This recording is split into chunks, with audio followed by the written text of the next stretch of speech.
One, and we are live. Good evening, everybody. On behalf of Sun Pharma, I welcome to all the delegates and all faculty here. I welcome to Dr. Piyush Desai sir. Today he is our moderator for this program, and I welcome to all the faculty, Dr. Abhyankar sir, Dr. Siddharth Jain sir, Dr. Dalwadi sir. We start our program. Today's topic is our SGLT2 update. Piyush Desai sir is a consultant diabetologist and endocrinologist in Surat. He has completed his MD as well as MBBS in Government Medical College Surat. He has done post-graduation diploma in diabetes and fellowship in endocrinology from Leelavati Hospital, Mumbai. Presently, he is working as a diabetologist and endocrinologist at Surat Desai Diabetes Center and Endocrine Clinic and at Advanced Diabetes Center, Surat. Also attached to Government Medical College, Surat as an honorary endocrinologist. I hand over to Piyush sir to way forward. Please, Yeah, Piyush sir. thank you, Pritesh. Yeah. And welcome Dr. Atulbhai, Siddharth and Pradeep. I think path is very clear today that we are going to discuss not glycemic control, but we are going to discuss how this diabetic drug, which become favorite for cardiology point of view, nephrology point of view, and overall its extra glycemic benefit.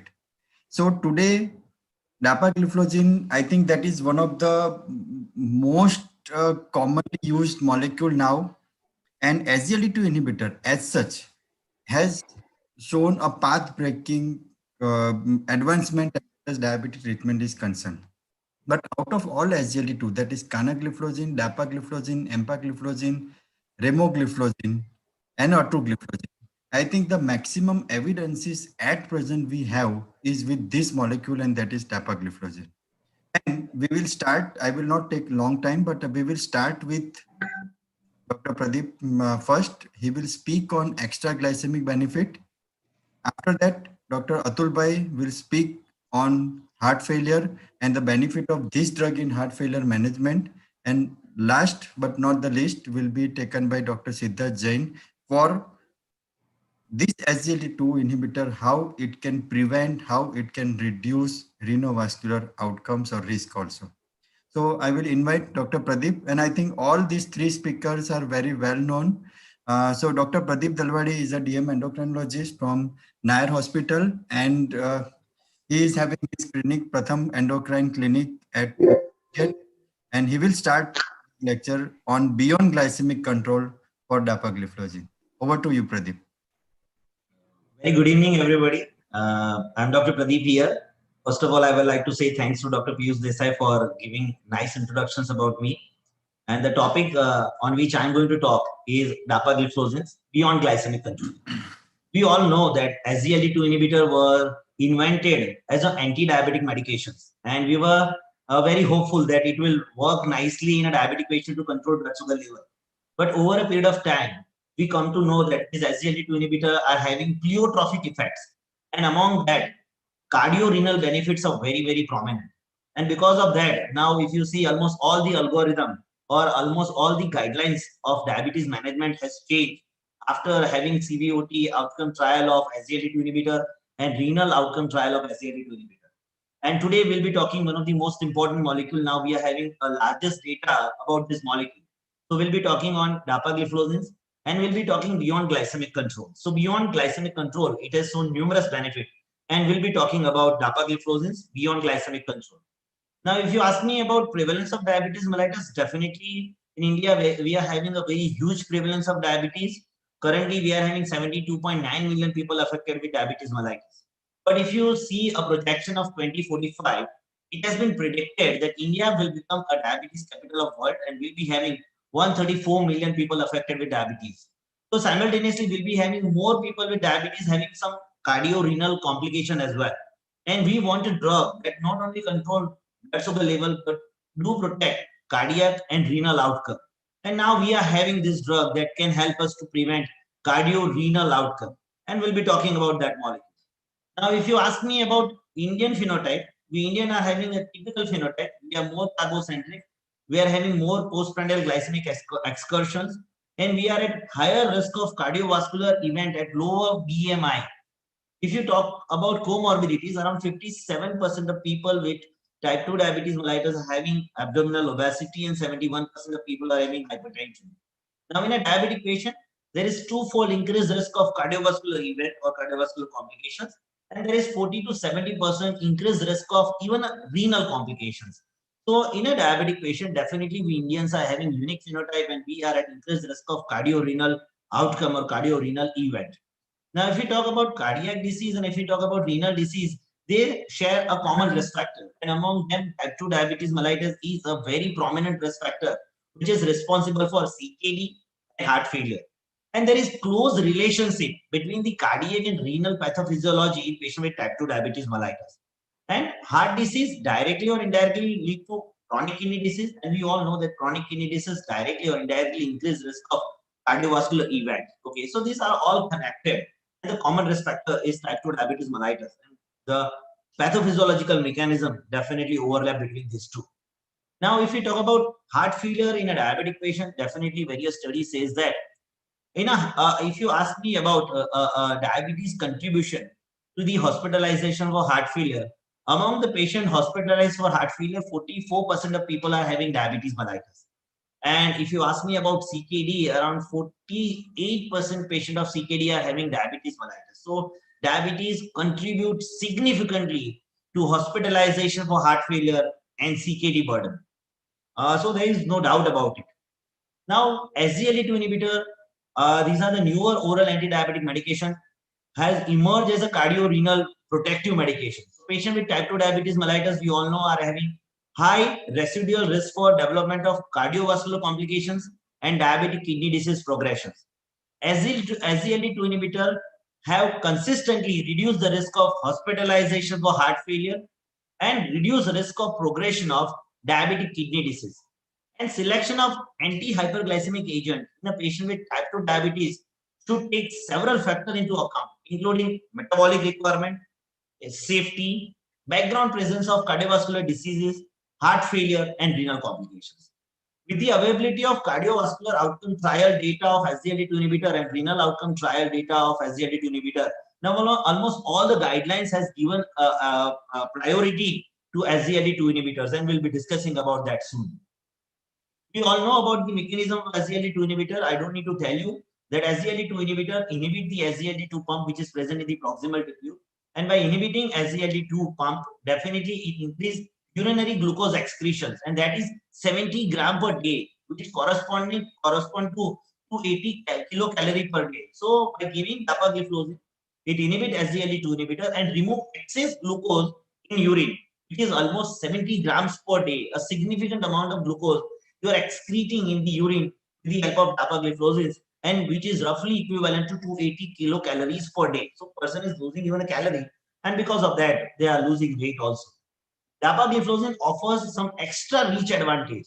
Apart from giving good glycemic control, no doubt about it, it reduces HbA1c by 1% in a diabetic patient. Apart from giving good glycemic efficacy, it helps us to reduce blood pressure. It helps us to reduce weight. The risk of hypoglycemia is relatively less. And the most important thing, this is the only drug I can say that it has shown significant cardiovascular and renal benefit among the oral medications, and among injectable, even GLP-1 receptor agonist has also shown CV safety and renal safety. Okay. The physiological effect of SGLT2 inhibitor, we all know it produces glycosuria, and because of that, you see a significant reduction in HbA1c. You see significant reduction in glucotoxicity, and because of that, there is improvement in the beta cell function and decrease insulin resistance, and it produces significant weight loss as well. These are glycemic effect of SGLT2 inhibitor. If we talk about extra glycemic effect of SGLT2 inhibitor, it is all because of osmotic diuresis and natriuresis, by which it reduces blood pressure, by it reduces glomerular hyperfiltration, and because of glycemic and extra glycemic effect and numerous unknown mechanisms, it gives you cardiovascular and renal improvement in a diabetic patient. If we talk about SGLT2 inhibitor and cardiovascular outcome trial, we all know that we have 3 cardiovascular outcome trial. Now we have one more. We'll be talking about EMPA-RAGE, CANVAS, and DECLARE-TIMI. So EMPA-RAGE is cardiovascular outcome trial with empagliflozin, and in this EMPA-RAGE outcome trial, 100% patients were having established cardiovascular diseases. In EMPA-REACH outcome trial, what they have shown that after giving empagliflozin, there is significant reduction in MACE and there is significant reduction in hospitalization for heart failure. And if you see the hazard ratio for MACE is 0.86, that means there is 14% reduction in a MACE. And if you see about hospitalization for heart failure, the hazard ratio is 0.65. That means there is 35% relative risk reduction of hospitalization for heart failure in an empagliflozin group as compared to the placebo. On top of that, this trial has shown this is the only molecule which has shown even cardiovascular mortality reduction. Okay, so not only MACE and hospitalization for heart failure, this empagliflozin molecule has shown even reduction in cardiac mortality as well. Now, if we talk about another trial, another cardiovascular outcome trial, that is CANVAS program, where canagliflozin was compared with the placebo. Again, in a canagliflozin or a CANVAS program, it has shown significant reduction in MACE. And if you see the hazard ratio for that is 0.86, and there was significant reduction in hospitalization for heart failure, and the hazard ratio for that is 0.67. In CANVAS program, 66% of the patients were having established cardiovascular diseases, while 34% of patients were having multiple risk factors. Now, if we go beyond, we have one more cardiovascular outcome trial that is DECLARE TIMI58, and this is a cardiovascular outcome trial with dapagliflozin. And in this dapagliflozin trial, 60% of patients were having multiple risk factors. Okay, so significant proportion of people were having multiple risk factors rather than established cardiovascular diseases. And this trial is telling me that how this drug will behave in our routine day-to-day diabetic patient, where most of the diabetic patients which we routinely see are having multiple risk factors for cardiovascular and renal diseases. So in DECLARE TIMI trial, significant number of patients were having multiple risk factors rather than established cardiovascular diseases. And in this trial, dapagliflozin has shown significant reduction in hospitalization of heart failure in a group as a whole. There was, I can say, there was almost same MACE rate in the placebo and dapagliflozin arm. So it was non-inferior to placebo in a patient who are having multiple risk factors. Again, if you see DECLARE TIMI trial and if you analyze secondary endpoint, it has shown significant, that is 47% reduction in occurrence of renal specific composite outcome. So in this trial, they have shown that dapagliflozin is also renoprotective. And now we are having a DAPA-CKD trial, a well-established renal outcome trial. And even in that trial, it has shown a significant renal outcome reduction. And Dr. Siddharth will be telling you about DAPA-CKD as well. Okay. If you ask me about key safety parameters, almost the adverse effect was similar to the placebo. The diabetic ketoacidosis and genital mycotic infection were a little bit on a higher side with dapagliflozin, and that is usual, we all know. But if you ask me about serious adverse event, there was no significant difference between dapagliflozin and the placebo. So DECLARE has added one more indication. Now, like in a patient with type 2 diabetes mellitus, if they are having established cardiovascular diseases, we need to give SGLT2 inhibitors. If they are having risk factor for heart failure, or if they are having heart failure predominant patient, we need to give SGLT2 inhibitors. Now, if patient is having some degree of renal dysfunction, we need to give them benefit with SGLT2 inhibitors. Now, DECLARE has added one more indication that if the patient is having multiple risk factor for cardiovascular diseases or CKD, but if they are not having established cardiovascular diseases, heart failure or CKD, even in that group of patient, when you use SGLT2 inhibitor, it reduces heart failure and gives you renal protection. So we can use SGLT2 inhibitor even in a primary prevention cohort as well. So this was data or result shown from DECLARE TIMI trial. If you see effect of dapagliflozin on incident diabetes, that is new onset diabetes, in this trial, DAPA-HF. So classical DAPA-HF trial was carried out in a patient with reduced ejection fraction, and then it has shown significant reduction in hospitalization for heart failure in diabetes as well as non-diabetic patients. Here I'll be talking about some other analysis from DAPA-HF trial, where dapagliflozin has shown reduction in new onset of diabetes in a people who are not having diabetes mellitus. So I am telling you some other analysis from DAPA-HF trial which has been published. Okay. So if we talk about DAPA-HF, in DAPA-HF, there were 4,744 patients, and among them, 55% of patients were having no diabetes at baseline. Okay, so if you see the study design, 42% people were having history of diabetes mellitus, 3% of patients were having diabetes where they got detection of it having diabetes at the time of enrollment, and 55% of people were not having diabetes at the beginning of the trial. Okay, and they analyzed these non-diabetic patients over a period of time. Okay, so if you ask me about the baseline characteristic of this non-diabetic patient, in this non-diabetic patient, 67% of patients were pre-diabetic and 33% of patients were normoglycemic. There was significant age difference between these two groups, but if you ask me about baseline BMI, it was almost similar. Significant difference in terms of HbA1c, definitely. In a pre-diabetic population, the average HbA1c was 6, while in a normal glycemic people, the average HbA1c was 5.3. Now, if you analyze the result at the end of 8 months, what they have shown that the placebo-adjusted delta HbA1c at the end of 8 months is 0.04% in a pre-diabetic populations, and it was 0.05% in normoglycemic populations. Now, among the 2,600 trial participants without diabetes at baseline, 6% developed type 2 diabetes mellitus during the trial. So, non-diabetic patients, 6% developed diabetes at the end of the trial. Okay. And according to American Diabetic Association guidelines, 95% of people were having pre-diabetic state. And if you go by another guidelines, that is International Expert Committee, 86% of people were having pre-diabetes. So at baseline, among newly developed diabetic patients, significant number of patients were having pre-diabetic at baseline. Now, if you ask me the incidence of development of diabetes mellitus in the placebo arm and dapagliflozin arm, there was significant low event in the dapagliflozin arm as compared to the placebo arm. So there is significant reduction in the incidence of new onset diabetes in dapagliflozin arm as compared to the placebo arm. Okay, then hazard ratio for the same is 0.68. Even upper bound of the hazard ratio is less than 1, and the p-value is quite significant. So it tells me that dapagliflozin definitely reduces incidence of new onset diabetes mellitus. So the conclusion of this analysis is the SGLT2 inhibitor dapagliflozin decreased the incidence of type 2 diabetes mellitus by 32%. Okay, and this effect were principally driven by participants who had pre-diabetes. While the major role of dapagliflozin in patients with heart failure with reduced ejection fraction is to reduce CV mortality and worsening of heart failure, the another additional benefit which came out of this trial is decreased incidence of diabetes in patients who were having no diabetes at baseline. Okay, so DAPA-HF is the first trial to demonstrate a diabetes prevention effect from an SGLT2 inhibitor. In contrast to other diabetes prevention trial with glucose lowering medication, HbA1c was minimally reduced by dapagliflozin in non-diabetic patient at baseline. This may dispel a concern about merely masking the development of diabetes mellitus.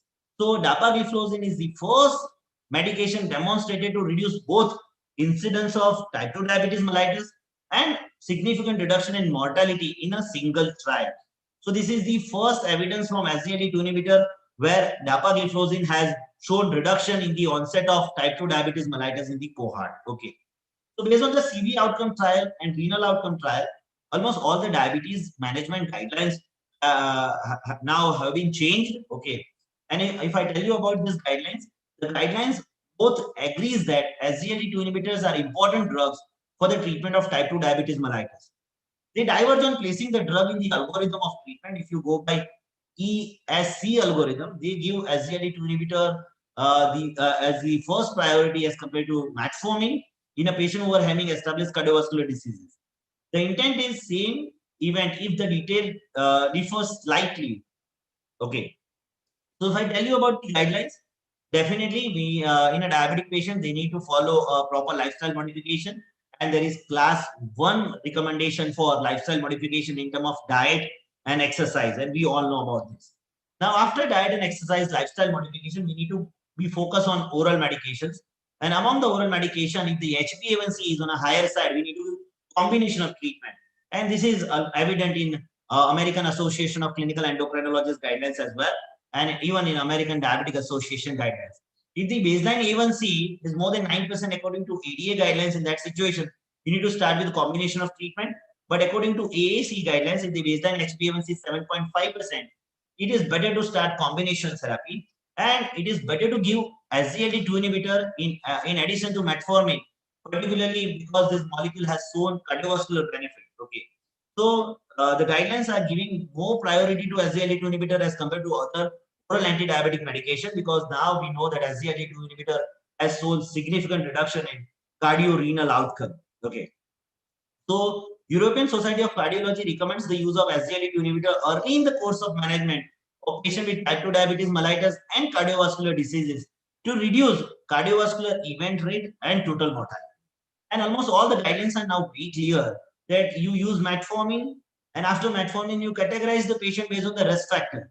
And if the patient is having established cardiovascular diseases, or if the patient is having baseline risk factor for heart failure, or if the patient is having multiple risk factor for cardiovascular diseases, or if the patient is having some form of CKD, in that situation you need to give agent which has shown significant cardiorenal protections, and SGLT2 inhibitor is one of them. So we need to give SGLT2 inhibitor to this group of the patient to reduce the risk of cardiorenal outcome. Okay. Now, if you ask me various indication approval of SGLT2 inhibitor, these are the approval by FDA. That dapagliflozin, if you ask me about dapagliflozin, it has got approval in patient with type 2 diabetes mellitus.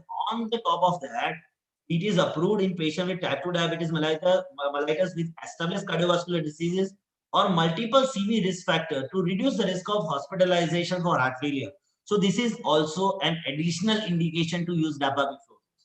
Another additional indication which has come out after DAPA-HF trial is in patient with heart failure with reduced ejection fraction, with or without diabetes, to reduce risk of CV death and hospitalization for heart failure. So this is again an additional indication which dapagliflozin is now having based on the DAPA-HF trial.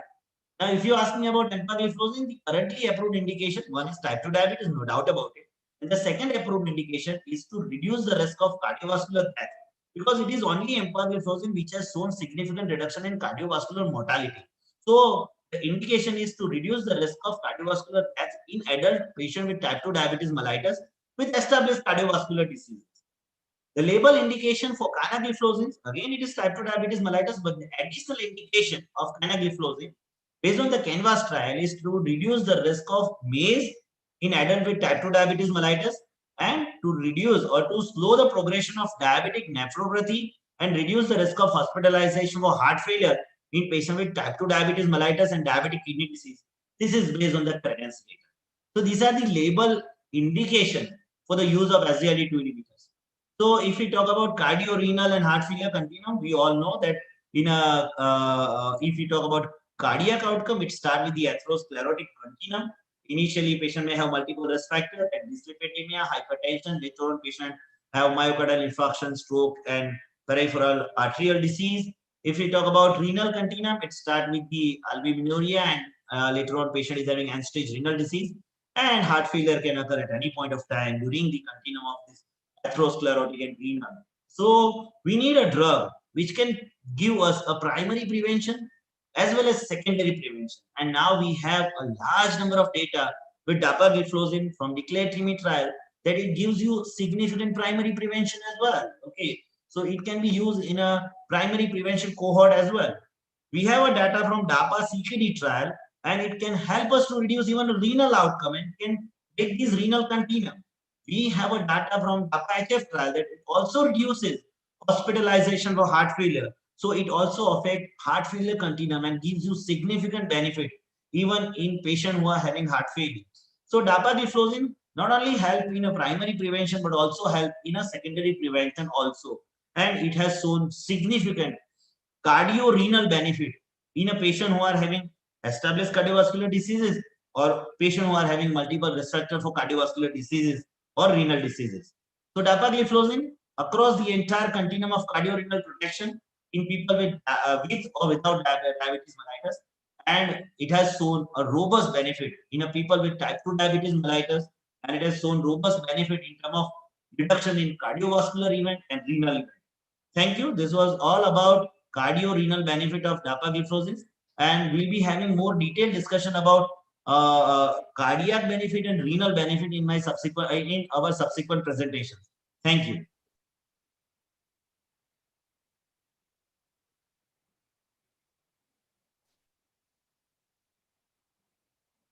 You're muted, Piyush.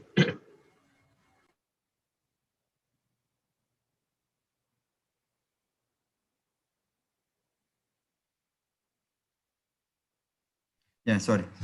So Dr. Pradeep has illustrated the extra glycemic benefit in form of weight loss, BP reduction, even uric acid reduction, as well as cardiorenal continuum. So it is well proven with multiple CVOT study, and I think CVOT study in other way has benefited us to see the other side of this anti-diabetic medicine. But what I saw when Pradeep was presenting, that in Canvas, in Empareg, in Declare TIMI, everywhere, one thing was very common, that it is having a pronounced effect in reduction in hospitalization of heart failure. And I think this is the molecule which was not primarily studied for heart failure in any of these three studies.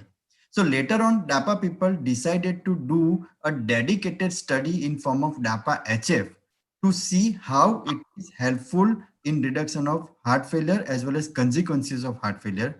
And that includes diabetic as well as non-diabetic patient also, what Dr. Pradeep has already elucidated.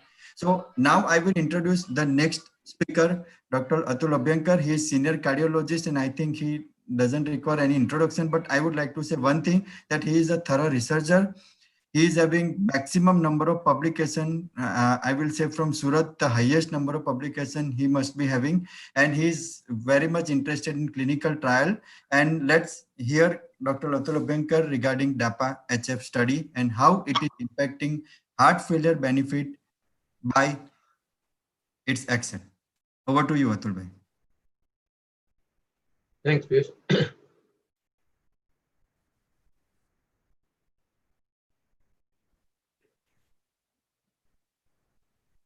Okay, my screen is visible as full screen. Yes, it is visible. Okay, thank you. So I think Pradeep has given us a good introduction about this new, I can't say it's actually any more a new molecule, but this growing molecule. And we will expand on that further in terms of what are the details of those cardiovascular benefits and about the heart failure trial. And towards the end, there would be something also very interesting in terms of the other agent now coming into picture also. So basically, when you look at the cardiovascular disease as a leading cause of death, if you look at those blue graphs underneath, this shows you as to how many years of life would be lost because of diabetes as compared to those who don't have diabetes. So if somebody is younger, that means a man who is 40 years old, would probably lose somewhere around 6.5 years of life, and a lady at same age, almost 7 years of life. And of course, as the age increases, then because the chance of natural death increases, the incremental problem because of diabetes goes down. But in a younger individual, you can use, I mean, something like just less than a decade of life because of diabetes. So it is very important to remember that heart disease is the cause of death in more than 2/3 of people with diabetes aged 65 years or older.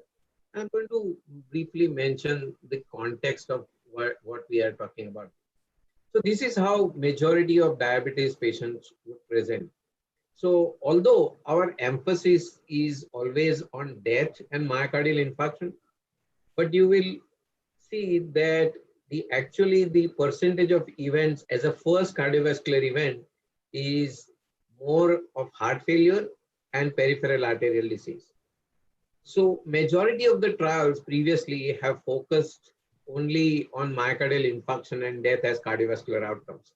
And heart failure as one of the major important outcomes was not given that much weightage in the past, because we used to think that finally it is only the MI and death which are the important endpoints for cardiovascular outcomes. But now we know that heart failure is an important sort of presenting and important factor for deterioration of patient. So what are the goals? Obviously, in simple terms of treating patients with heart failure is one, obviously prevent heart failure before it can happen at early stage.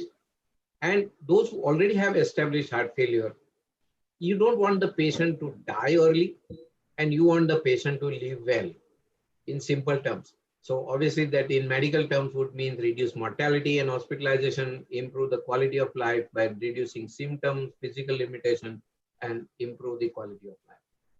So there have been a lot of trials for treatment of heart failure with reduced ejection fraction. And now we have this new terminologies also happening, because now we have heart failure with reduced ejection fraction, preserved ejection fraction, and now even a new entity called REC-EF, that is recovered ejection fraction, which is a big growing entity.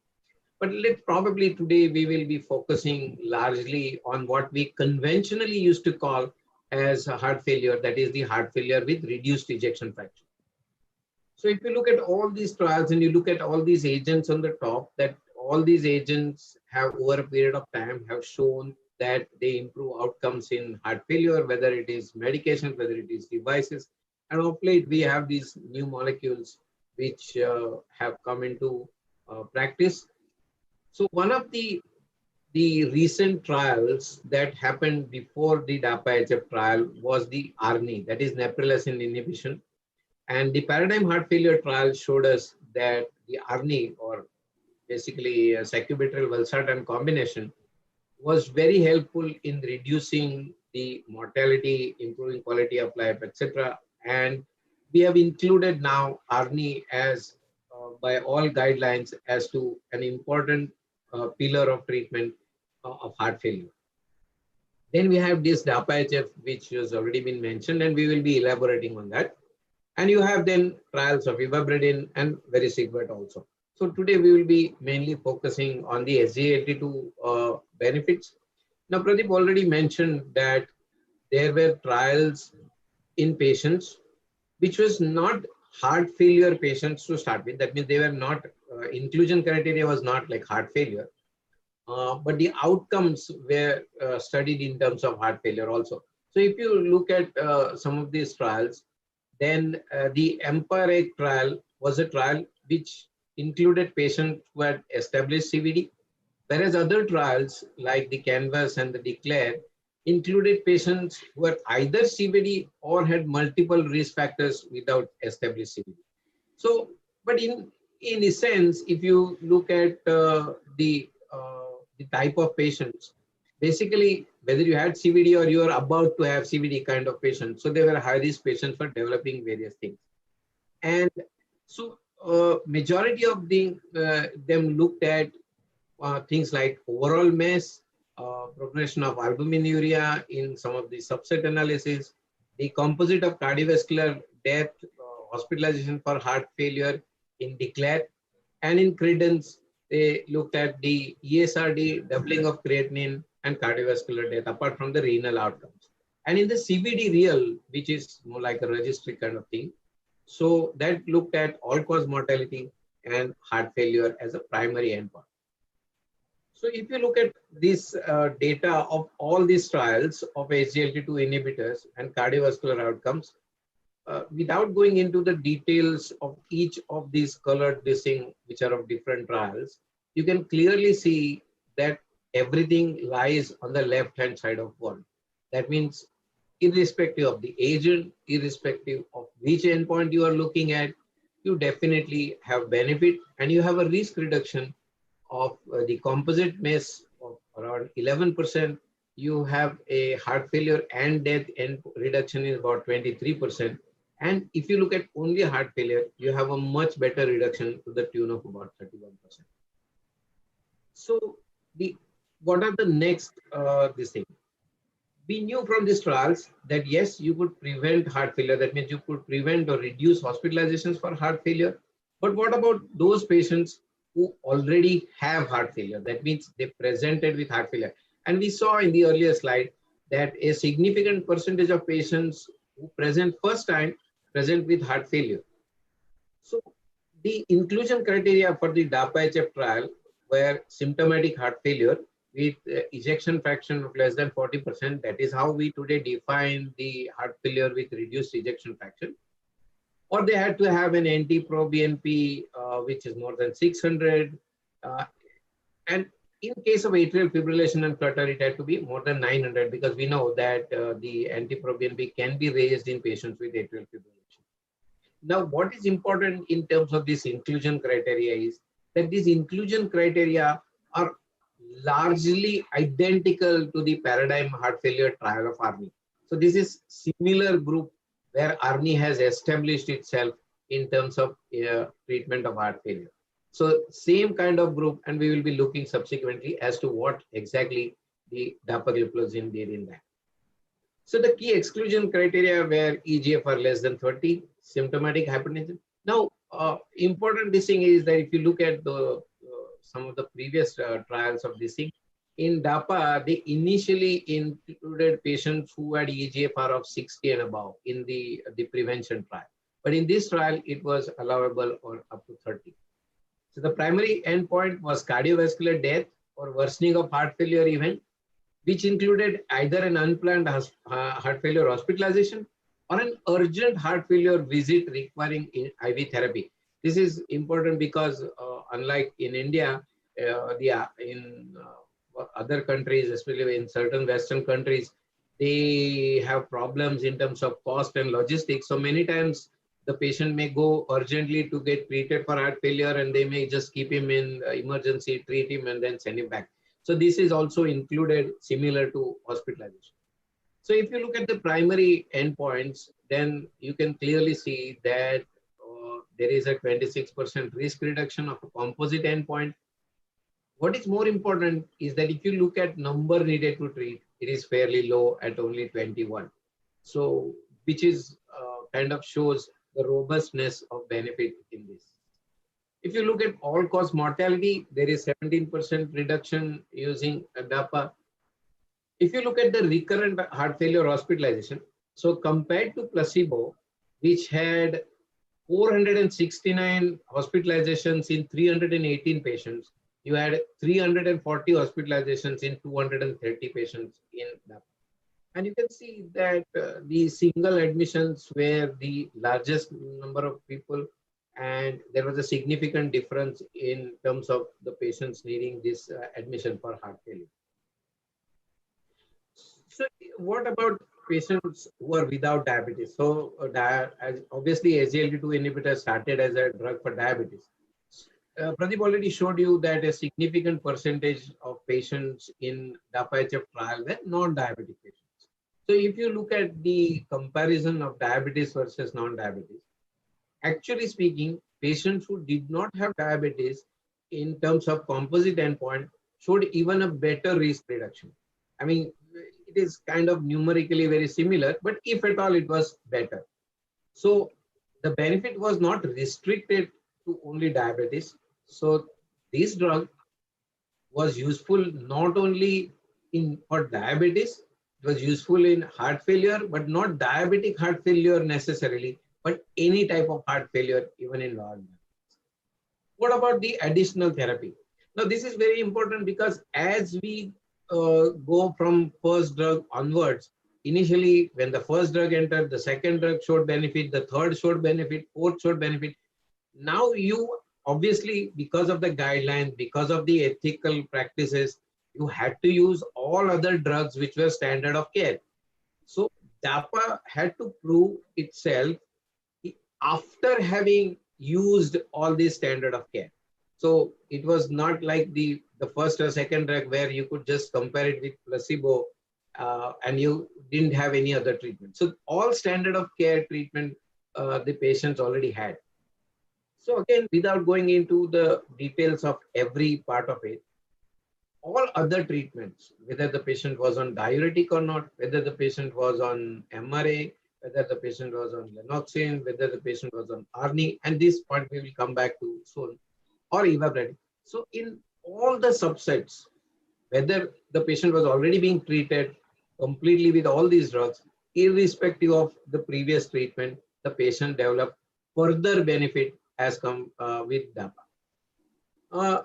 What kind of dose they were taking for each of these drugs, so whether they were on target dose, that is less than 50% of target dose, more than 50% of target dose. So irrespective of what dose was given to them, irrespective of whether they had an implantable device like ICD or CRT, DAPA proved to be better in terms of reducing primary endpoint. Now, what about, since I already said that now we have a new established treatment for heart failure apart from the pre-existing this thing, and that is ARNI. Now, about 11% of patients in this trial were already taking ARNI. And did they receive benefit? Yes. In spite of the fact that they were already receiving ARNI, over and above ARNI, they did receive the benefits, and there was a 25% risk reduction. Although the confidence interval does marginally cross the line of 1, but the total number of patients who were on ARNI as compared to the entire trial cohort was smaller, and probably we will need to look at additional data in terms of in patients who are already taking ARNI.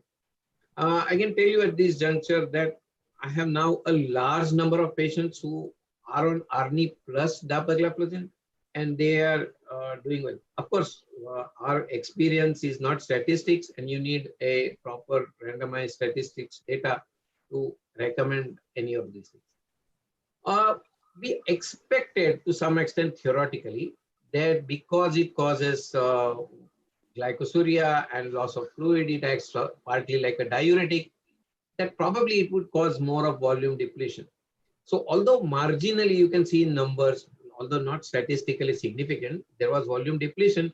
But if you look at the bottom, the volume depletion that caused serious adverse events was actually lower in the DAPA group as compared to the placebo. The renal adverse events were reduced, and you are going to hear the next talk entirely. So I think I will not go into the details of that. But another interesting point was that the incidence of hypoglycemia was very low and same as compared to placebo. The adverse event that caused treatment discontinuation was again lower than the placebo, and any serious adverse event was low. Now, this is a comparison of these adverse events in diabetes versus non-diabetics, because a logical question that some people may have in their mind is that I'm giving this drug to a non-diabetic. Would it cause hypoglycemia? So you can see that in those patients who did not have diabetes, no one had hypoglycemia. So this concern that whether in a non-diabetic it would cause hypoglycemia was answered, that there was no incidence of hypoglycemia. If you look at the renal adverse events, then you find that actually those patients who were non-diabetics had even better benefit. And again, as I said, that there's going to be full talk after this. So the volume depletion, as we saw in earlier slide, was somewhat more, but adverse events causing discontinuation marginally more in non-diabetics, but again, not at all statistically significant. So whether diabetic or non-diabetic, DAPA offered a benefit in addition to standard of care. So that is very important, that this was not like a single drug which was tried. We know now that SGLT2 prevents, depending on the, from the knowledge of previous trial, that it prevents symptomatic heart failure in high-risk patients. It reduces death and heart failure hospitalization in established heart failure, and opens a new era in heart failure with reduced ejection fraction management. These have important implications for clinical practice. And as I said in the beginning, that although many of you must have already heard about the outcomes of DAPA trial, and probably that is not maybe entirely new to many of you, but when we were just, this romance with DAPA and heart failure was kind of blooming, enters another hero. And this is the Emperor Reduced trial. So now you have another agent which proves itself in heart failure. And this is the data of Emperor Reduced with empagliflozin, which was associated similar to the DAPA-HF trial with a lower combined risk of cardiovascular death or hospitalization for heart failure than placebo. And you can see in the graphs that the hazard ratio of 25% risk reduction of primary outcomes. So now we are kind of in a situation where we don't know which boy to choose. And obviously, everybody has this question in their mind that do I give anything that out of these? Do I have to choose one? Which one to choose? And so let's look at what kind of information is available. Mind you, what information I am going to show you is not a one-to-one comparison, not a randomized trial comparison of DAPA versus EMPA. So you have to take it with that understanding that these are two different trials. But let's look at what information is available. So in terms of follow-up, and I will be talking about it a little bit towards the end, that the follow-up in Emperor trial was somewhat lower, that is 16 months. The age was similar. Diabetic patients and non-diabetic patients sort of equal. LV ejection fraction slightly lower in Emperor, but not very different. eGFR same. The incidence of usage of ARNI was slightly higher in the Emperor reduced trial. So now, if you look at the upper part, that is the DAPA trial. So let's compare. So worsening of heart failure and cardiovascular death composite outcome 26%. You look below that, Emperor 25%. Not very significantly different. If you look at the hospitalization for heart failure, again 30 and 31, not very different. But if you look at the cardiovascular deaths, then you have an 18% risk reduction compared to 8%. In terms of secondary outcomes, the hospitalization for heart failure and cardiovascular death decrease in 25%, total death reduction, that is all-cause mortality of 17%, which was only 8% of all-cause mortality in the Emperor trial. So there are differences in terms of the DAPA and EMPA outcomes. So this is the same thing kind of tabulated, that the death reduction with DAPA was 18%, and with EMPA it was 8%. With all-cause mortality reduced by 17% in DAPA, it was only 8% in the EMPA trial. The onset of new diabetes in pre-diabetic population was reduced by 32% as against 14% with EMPA. The ejection fraction wise, the benefit was consistent across the spectrum of LV ejection fraction, and it was in 30 to 40% in the EMPA trial. The quality of life, again, very difficult to compare the two trials, but the difference was 2.8 points in DAPA, whereas it was only 1.7 points in the EMPA trial. The renal endpoints was 29%, that was not significant. Renal death was included in that, whereas it was better, that is 50%, but renal death was excluded. So we know that the SGLT2 inhibitors in general reduce cardiovascular death, reduce hospitalization for heart failure, improve quality of life, and they have a reasonably good safety profile. Now, I'm not going to actually go into this thing. We have already seen in previous talk that they cause nitric acid, osmotic diuresis, and some of these mechanisms are kind of just postulation. They need to be proven. This is a very beautiful slide, and I think since today we are not going to talk of general management, I would just, if anybody has not seen this slide in the past before, I would encourage that you keep this slide with you, because this kind of summarizes everything in terms of heart failure. But today's discussion, what is important is that SGLT2 inhibitors form an important part of the treatment. So let's keep on this thing. So what we today know that the FDA approval has already been there for patients who heart failure with DAPA. So what we have learned over a period of time, that previously we knew that in patients who were at high risk, who all had established CVD but didn't have heart failure, then we know that from normal ventricular function to the end-stage failure, there is a role of the SGLT2 inhibitors. And so across the entire spectrum, from prevention to actually treating the heart failure, they are very useful. This is again probably one of the most commonly showed slide where you have the 5 pillars of treatment of heart failure treatment.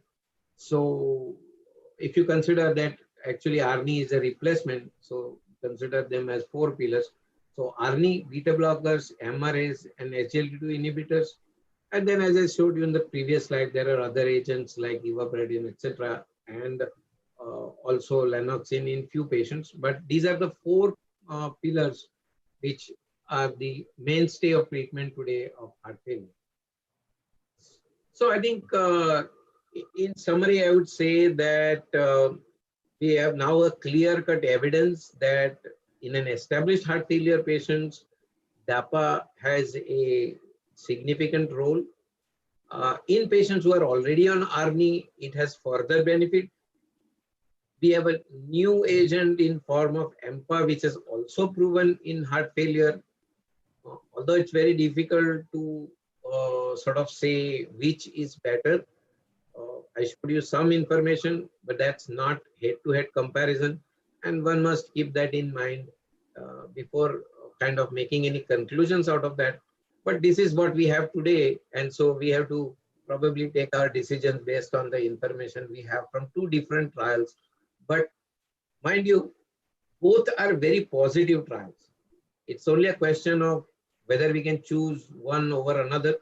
And that question might be answered as we have more information from both the trials and probably in future if there could be a comparison of these 2 agents. Thank you very much. Yeah, thank you, Atul Bhai.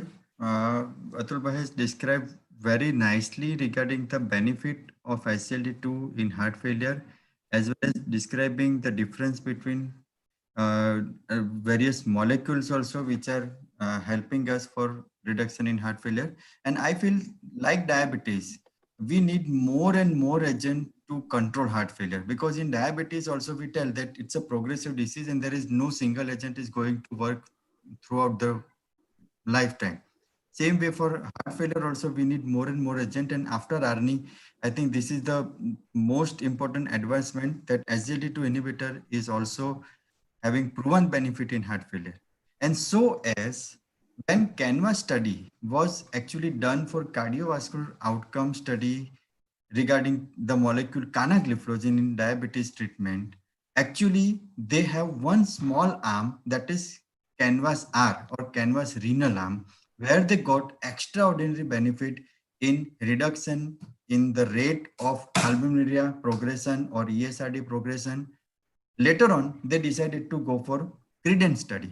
And CREDENCE was the first study where actually the study was halted prematurely because of the best evidences available during the half time of the study. And they found that it is definitely cardiovascular as well as renal beneficial. And this was the first study to show SGLT2 inhibitor as a primary endpoint, where they found advantage in reduction in ESRD as well as renal outcome as well as renal death. And so as recently we have DAPA-CKD study also. So I invite Dr. Siddharth Jain. He is senior nephrologist, and I think he is also a very familiar face, so no extra introduction is needed. So Dr. Siddharth will speak on the latest outcome, that is DAPA-CKD study, because we want to know if this is a very good agent. Can we use this agent even in a patient with mild to moderate CKD? So over to you, Siddharth, for DAPA-CKD result. Thank you, Piyush Bhai, for this nice introduction. So, having heard regarding cardiovascular benefit and extra glycemic benefit, now we will talk about renal benefits. Slides are visible? Okay, are my slides visible? Yes.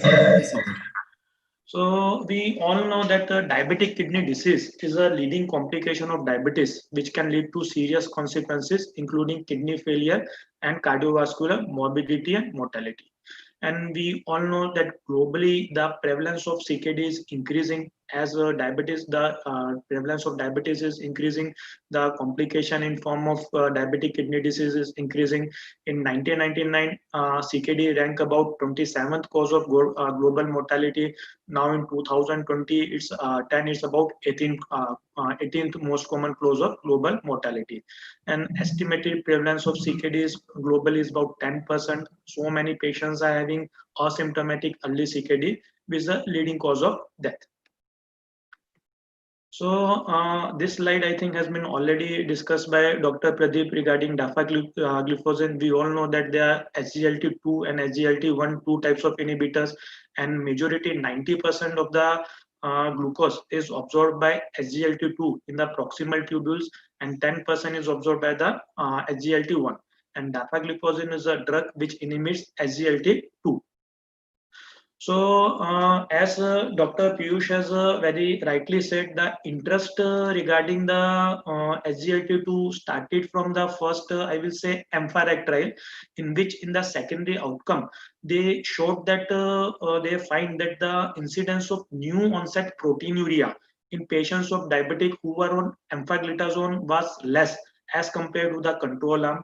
Then, as again Dr. Piyush already mentioned regarding the CANVAS-R trial, then CREDENCE was the first trial which dedicatedly studied patients having eGFR between 30 to 90, and they actually found that use of this canagliflozin prevents progression of CKD, decreased GFR progression, and it's beneficial for renal outcome. And DAPA goes one step ahead. It includes patients with diabetic as well as non-diabetic, and they have lowered the value of eGFR up to 25. They took patient with eGFR between 25 to 90, and results we will just discuss. Having seen all this trial, there was a lot of curiosity in the nephrology group that actually how is that this group of drug SGLT2 inhibitors is preventing proteinuria or preventing progression of chronic kidney disease. We all know that for years together, nephrology were having just one group of drug, that is ACE inhibitors and ARB, which has actually shown hardcore endpoint in reducing the progression of CKD. Beside this group of drug, there was nothing else available. And now with this new and new evidence coming, especially with this last DAPA CKD, we have got very good evidence. So I have just tried to make things very simple. And the main thing is like tubuloglomerular feedback. We all know that this is a patient having normal nephron. This is a patient having a normal nephron, and there is a secretion of salt and secretion of glucose, which usually goes, and this is this thing is known as macula densa. It consists of a distal convoluted tubule, loop of Henle, and glomeruli. And this is a diabetic nephron. What happened in diabetic?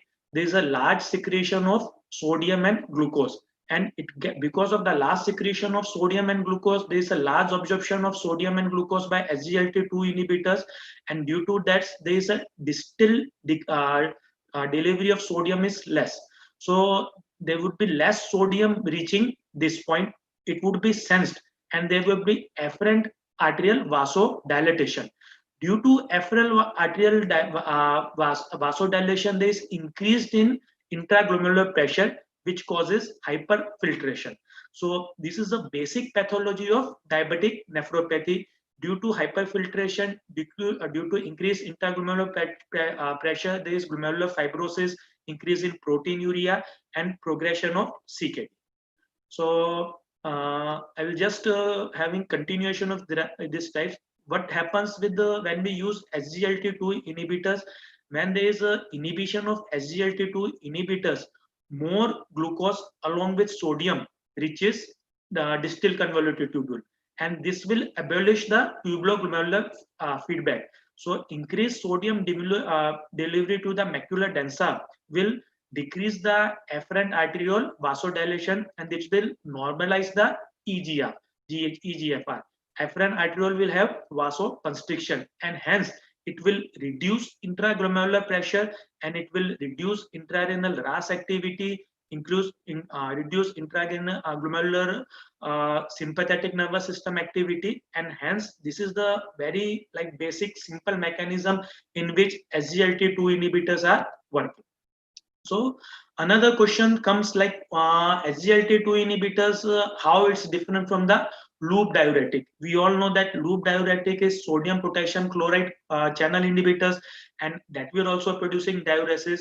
So basically SGLT2 inhibitors are osmotic diuretics. They work round the clock rather than short bursts. We know that whenever we give loop diuretics for first 2 to 3 hours, 4 hours, patient will have a lot of frequency of urination, but whether this is not the case in case of SGLT2 inhibitors. Secondly, the weight reduction is gradual in case of SGLT2 inhibitors and not sudden like loop diuretics. So whenever any patients with heart failure, Dr. Abhyankar sir may be saying, we usually monitor the weight and we increase diuretics, weight will get lost by 4 or 5 kgs, then we have to decrease. But this is not in the case of SGLT2 inhibitors, is usually slow, gradual. So therefore, the effect of RAS and renin-angiotensin system at macula densa and juxta is suppressive rather than stimulant, and it mimics the effects of ACE inhibitors.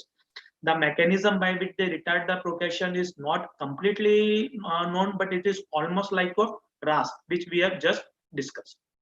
So what are the potential effects by which SGLT2 inhibitors improve renal outcome? So we have just discussed that they reduce glomerular pressure, they causes afferent vasoconstriction by decreases glomerular hyperfiltration, there is decreased intrarenal RAS activity, decreased sympathetic nervous system activity, it reduces inflammation and fibrotic markers, and it decreases renal workload. So all this causes decrease in renal disease progression. Clinical effect is stabilization of eGFR, decreased blood pressure, decreased albuminuria, and decreased renal ischemic injury. And all this translates into preserved renal function or retarding progression of chronic kidney disease. So we all know that there is a bidirectional pathophysiological interaction between the kidney, heart, and diabetes. So diabetic patients will have volume expansion, vasoconstriction, increased systolic blood pressure. Diabetic patients will have increased cardiac stress fall, increased afterload, preload, and they will have increased sodium and glucose reabsorption, as I've already explained in previous slide, increased intraglomerular pressure and increased RAS activity. And in all this causes cardiorenal complication. What does SGLT2 inhibitor does? It blocks all this pathway. In kidneys, it will decrease sodium and glucose reabsorption. It will reduce intraglomerular pressure. It reduces intrarenal RAS activity. It causes glycosuria, natriuresis, diuresis. In circulation, it will reduce plasma volume, decrease arterial stiffness, reduce systolic blood pressure. Similarly, effects on heart would be reduced cardiac pre and afterload, reduce cardiac wall stress, and increase cardiac efficiency. And all of this translate into cardiorenal protection with improved clinical outcome, with reduced cardiovascular events and outcomes, reduced heart failure hospitalization, stabilization of eGFR and albuminuria. So coming to DAPA-CKD trial, so dapagliflozin and prevention of adverse outcomes in chronic kidney disease trial.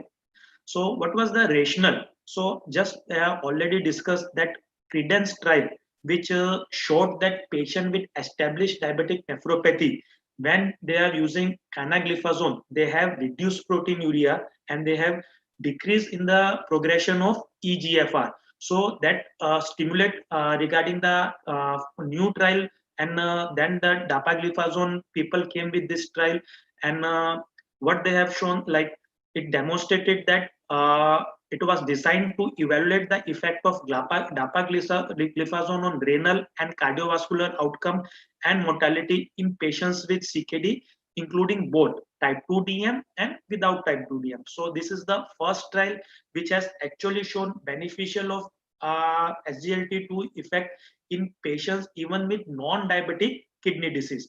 Other trials were actually limited to diabetic kidney disease. So what was the inclusion criteria and exclusion criteria? So DAPA-CKD included patients more than 18 years of age having eGFR between 25 to 75.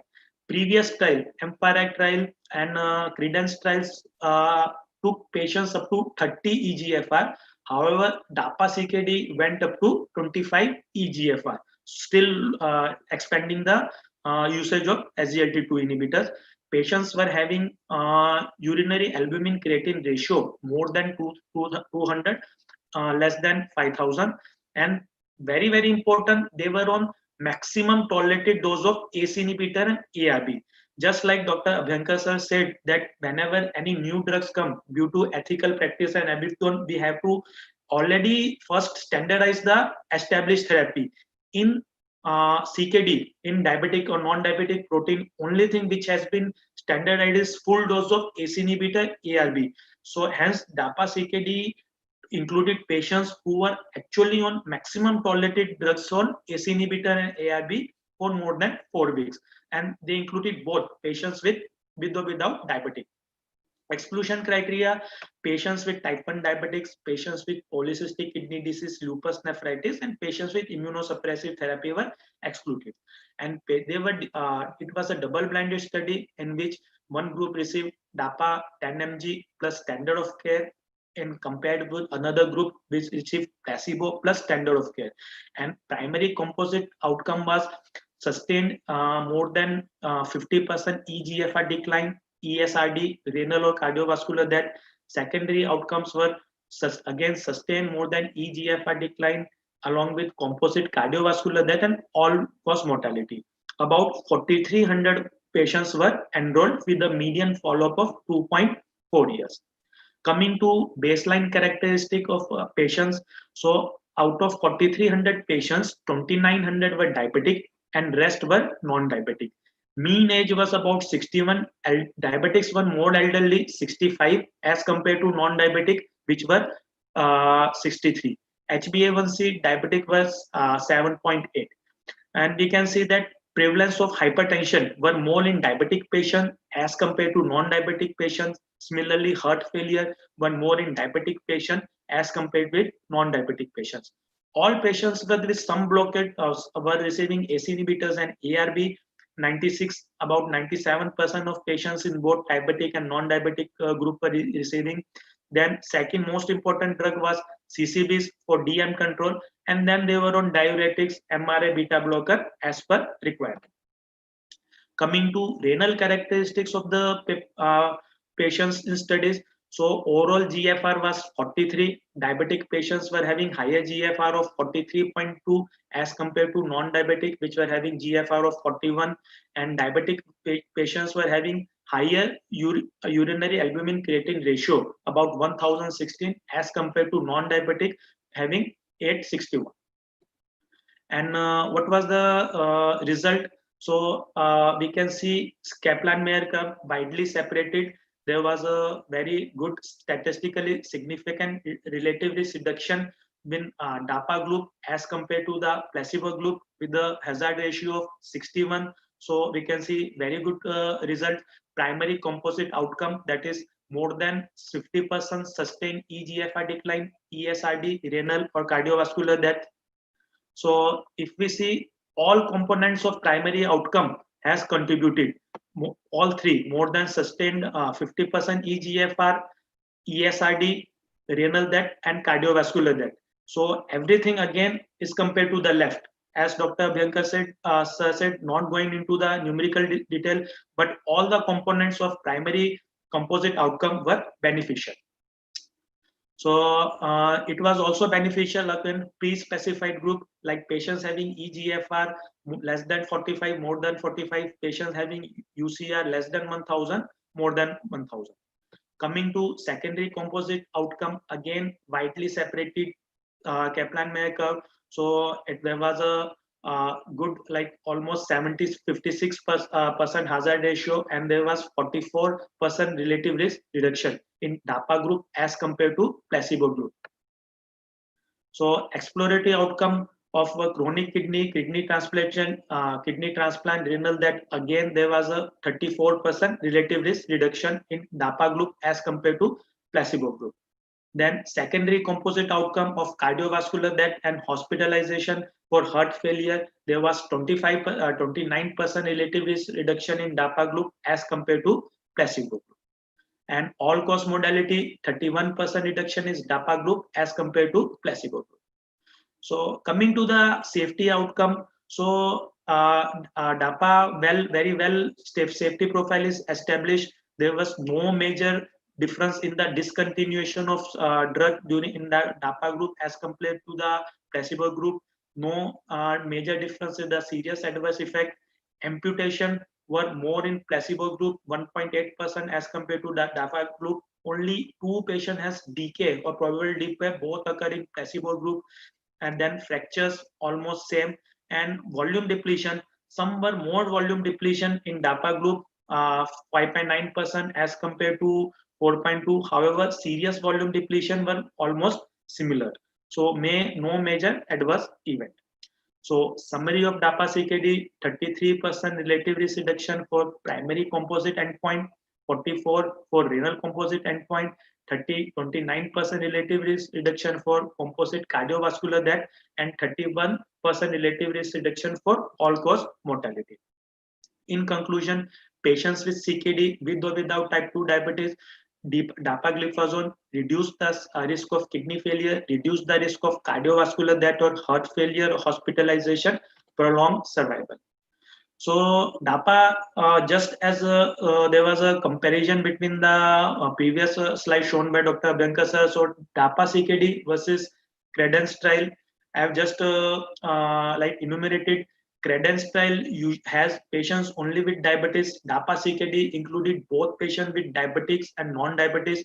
CREDENCE trial has patients with eGFR between 30 to 90. DAPA CKD went up to 25. Urinary albumin creatinine was almost like 2000 to 500 and 3000 to 1000. Composite primary endpoint and secondary endpoint was almost similar.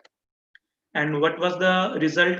Like if we see about trial, CREDENCE trial, there was 30% relative risk reduction in primary renal composite endpoint as compared to 39% reduction in DAPA CKD trial. Cardiovascular trial, 31% reduction as compared to 44% reduction. Another MACE events, 20% as compared to 29%, and total that 39% as compared to 31%. So similar, like which voice to choose, like based on these two trials, but I will say it's too early to comment. We should wait for further data. At this moment, both drugs look good. Only major difference is that DAPA CKD also included patient with non-diabetic kidney disease. So what does DAPA CKD add? That DAPA 10 mg per day reduces the risk of renal outcome in patients with CKD irrespective of presence or absence of diabetic. This is the first trial which is showing that overall benefit cardiovascular and renal is consistent with benefits in diabetic patient. It is on top of guideline of CKD treatment. So now after full dose of ACE inhibitor, we actually have got some drug to reduce the progression of chronic kidney disease. There is early separation of KM curve, and there is sustained benefits, and it is well tolerated, good safety profile. And this is again similar regarding the comparison between the trials. Thank you. Thank you. You have explained very well regarding the benefit of dapagliflozin as far as CKD progression is concerned, as I will say DKD progression rather. So it's very clear, because when dapagliflozin and canagliflozin was launched, actually first question I had to answer that it will harm kidney because it is secreting more glucose. And after 4 years, we are having trials which are showing rather totally opposite thing. It is benefiting the kidney. So it is definitely a good thing for our patient benefit. So now the podium is open for question. So I ask all the 3 eminent speakers to join with me as a panelist. To start with, Siddharth, I would like to ask, what that at up to which eGFR after this DAPA CKD and Credence study, you are comfortable starting dapagliflozin for kidney benefit, and if we are starting or continuing, what parameters to be seen or monitor so that we are not harming the patient? Okay. So again, very good question and commonly asked question. So as we have already discussed before DAPA CKD, up to Credence style, it was cutoff was 30. So about 30 GFR, we can use this SGLT2 inhibitors safely. However, DAPA CKD included patients up to 25 eGFR, and now 25 and above GFR, we usually can start SGLT2 inhibitors safely. As far as monitoring is concerned, so main thing like diabetic patients, we have to give instruction regarding the genital hygiene. What we have seen is practically like incidence of genital mycotics, they increases. That is one thing. Second thing is regarding the volume. However, our patients usually are volume overloaded, and once we start this, I usually tend to decrease the dose of diuretics. I think we will have similar experience with cardiologists and endo. Like once the patients start with SGLT2 inhibitors, there may be decrease in the dose of diuretics. That is second thing. Then another, we have to monitor this creatine and renal parameters like a very like I will say 15 days or once month. And once the GFR is less than 25, we still don't have papers or answers. And theoretically, once the patient is ESRD stage 4 or stage 5, we have to stop this drug. So whenever we start this drug, so monitoring is very, very important. Yeah. And another question for Dr. Pradeep, that you shown the benefit of dapagliflozin for pre-diabetic patient for a prevention of diabetes. But how do you feel using an anti-diabetic molecule for prevention of diabetes? Because we have metformin, we have glitazone, we have acarbose, we have even orlistat for diabetes prevention program. So how do you rate this drug, and how do you see using of this drug for prevention of diabetes? Now, this is not a dedicated diabetes prevention trial. It is a subset analysis from DAPA-HF trial, and it has shown a promising result. For diabetes prevention, we know the lifestyle modification plays a significant role, and almost all the diabetes prevention trial, the lifestyle modification has shown a better relative risk reduction of new onset of diabetes as compared to the oral medication. But now, considering SGLT2 inhibitor now available as an anti-diabetic medication, which has extended its benefit in terms of weight reductions, I think it may become a promising molecule in future. But currently, we cannot make any recommendation based on one sub-analysis that it has shown reduction in onset of diabetes. So we should prescribe this molecule to almost all the patients with pre-diabetic situation. Currently, I think we need to follow a standard guidelines that patients who are having pre-diabetes status, in that situation, we need to encourage patients to have lifestyle modification. And if the BMI is on a higher side, we give advantage of metformin as compared to other molecules. We do not have even head-to-head trial of this molecule, like metformin in one arm and other molecule in one arm, and it has been studied for diabetes prevention. So we cannot compare all the molecule head-to-head, but definitely lifestyle modification plays a vital role. And after that, we can try a few of the medicine which has shown a beneficial effect, particularly metformin. Yeah, thank you, Pradeep. And next question is for Dr. Atul Bhai, that we have now very commonly used heart failure with preserved ejection fraction and reduced ejection fraction. But how to diagnose heart failure with preserved ejection fraction in clinical practice? So what will be your roadmap to diagnosis? I mean, actually, the simple answer would be, once you have a clinical suspicion, and there are now actually scoring systems available to decide how strong is your clinical suspicion. But finally, your clinical suspicion is based on patient symptomatology, which is not explained by something else. And so when you have this suspicion, I think the simplest answer is when you do NT-proBNP or BNP levels. And I think that is going to give you an answer as whether the patient has heart failure with preserved ejection fraction. Because once you suspect this and your echo is not showing any reduced ejection fraction and your NT-proBNP is elevated, then I think that is the investigation.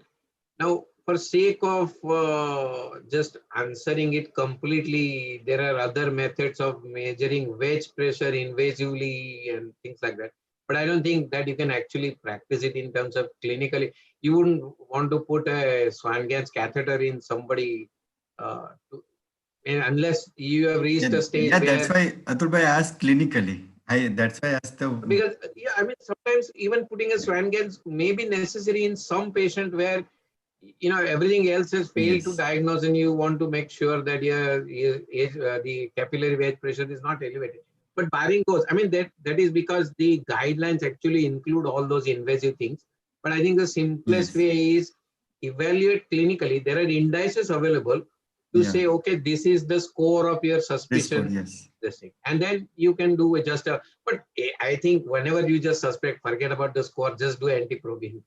Yeah. So the another question is that previously we were not used to do anti-proBNP unless there is we are suspecting volume overload, we were suspecting in acute condition. But of late, after this study, I think Pradeep will agree to me that we are also asking patient to go for anti-proBNP when there is a clinical suspicion. So what are your cutoff, or what should we follow for anti-proBNP, where to suspect that this patient is having high chances of heart failure?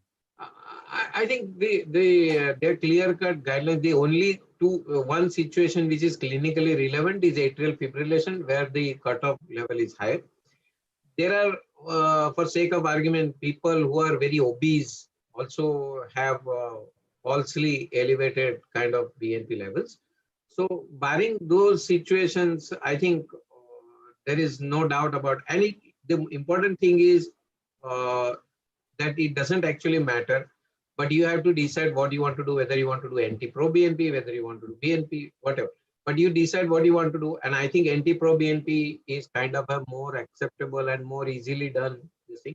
So if you actually look at the trial inclusion criteria wise, some guidelines differ from those inclusion criteria marginally, but I think 600 and 900 are fairly acceptable kind of cutoff. Yes.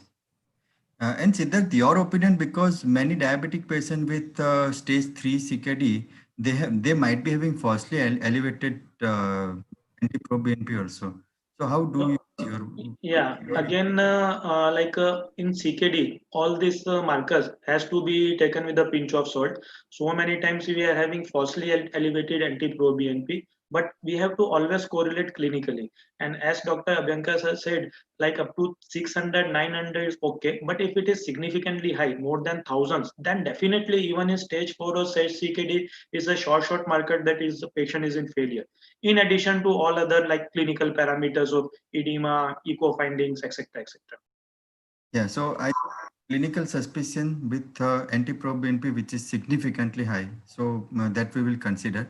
So there is another question from audience, Dr. S.K. Verma.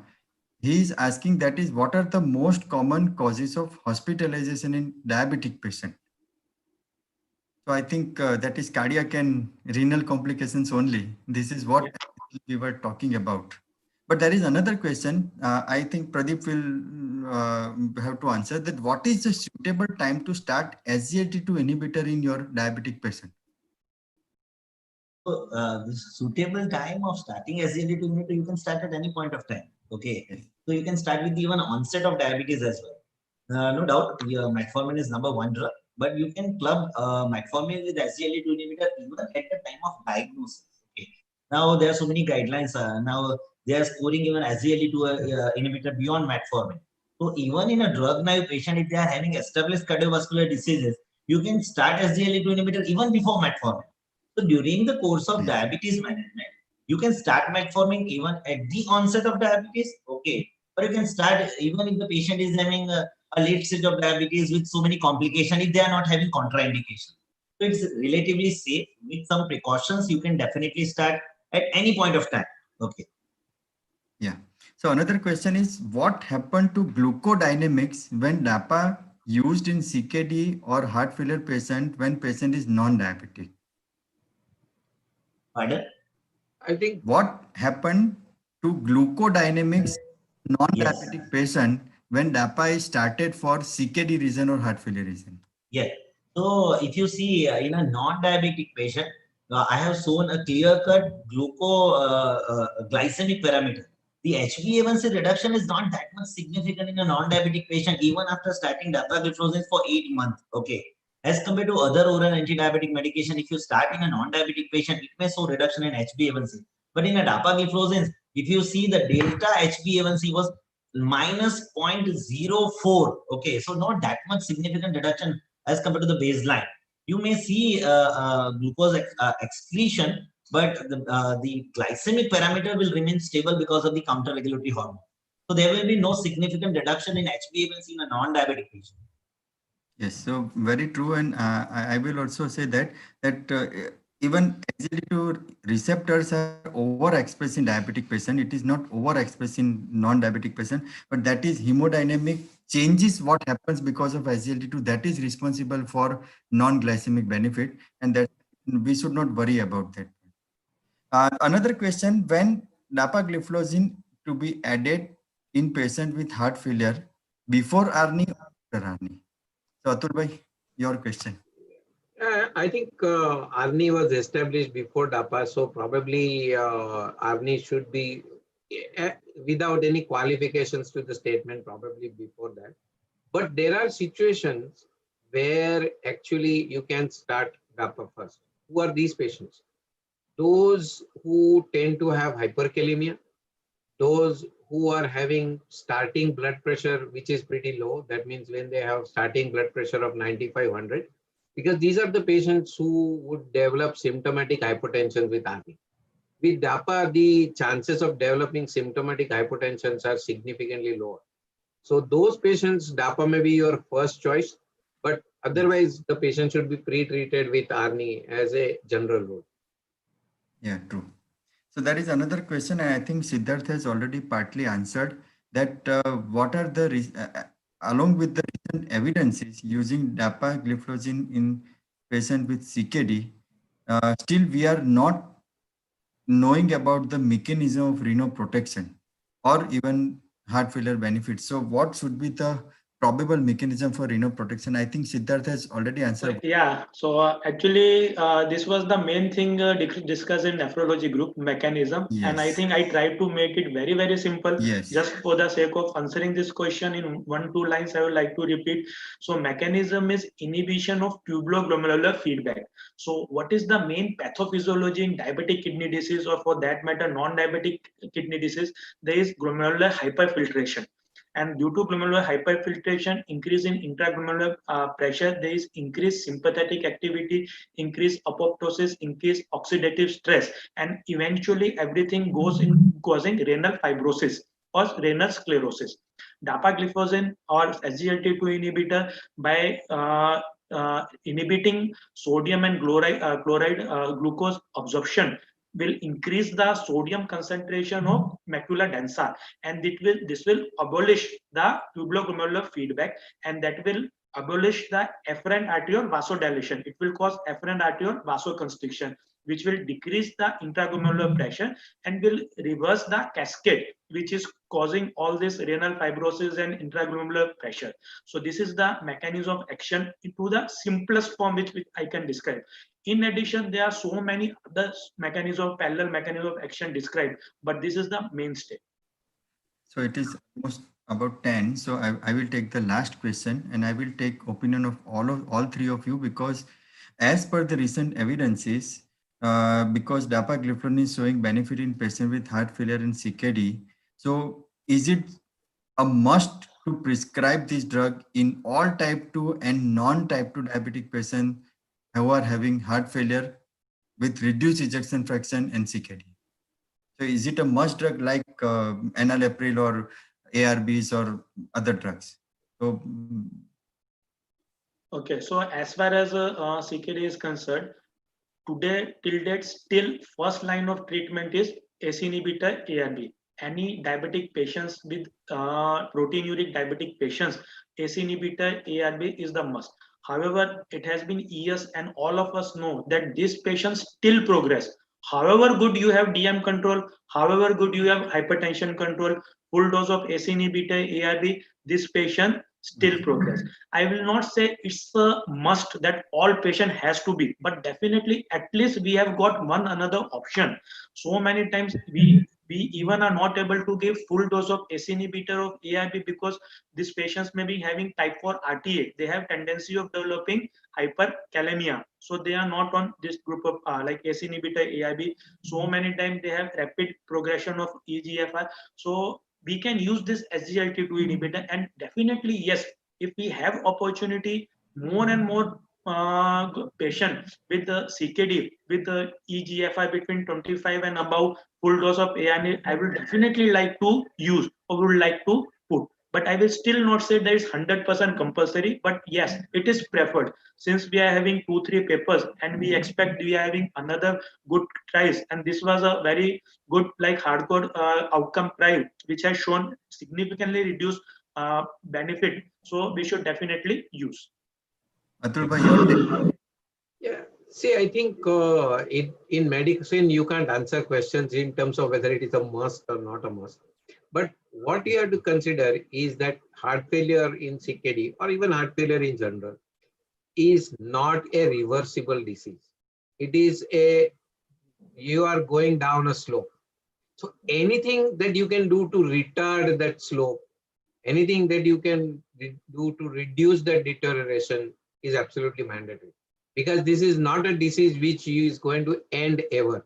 So anything that you can do to retard the progression obviously is, whether you call it must, mandatory or whatever. True. Yes. Pradeep, your take? Yes, I completely agree with both of them. Definitely, when we have a molecule which has shown benefit in terms of cardio-renal outcome reduction, we should give benefit of this molecule. If we can retard the progression of any cardiac or renal outcome, it will definitely help patient on the long term. So I think this is needed molecule we should use, and we should give optimum benefit to the patient based on available data. I think I'll just add one thing is when they say that should we wait, I think the earlier you start any of these molecules, the better it is. Because if you are going to wait till the patient reaches, end stage renal disease, till the patient's ejection fraction has gone down to 10%, then adding that probably may not really give any benefit. But when you do it at the earlier stage of the disease, probably you are going to add on years to the patient's life. Yeah. So thank you all of you. And I will also say that we have all the standard therapy in form of metformin, enalapril, diuretics, everything for heart failure, CKD and diabetes management. But this is the time to shed off our clinical inertia. What Dr. Atul bhai told, to start a new drug which is now backed with strong and specific evidences regarding heart failure benefit, CKD benefit, as well as all extra glycemic benefit where this SGLT2 stands. And I think this is the time to adopt to a new molecule whenever it is needed, not in form of mandatory or must, but at least whenever it is needed, because diabetes, CKD and heart failure, all three are progressive disease and we need more and more agent to benefit our patient. So thank you all of you. And Siddharth, Atul bhai, it was very nice to have you all three this session. And thank you all the patient listener because it's 10 and everybody is listening us. So have a good night and have a good day. Thank you, Piyush sir. Thank you, Pradeep sir. Thank you, Abhyankar sir and Siddharth sir. Chain sir, thanks. Because diabetes, CKD and heart failure, all three are progressive disease and we need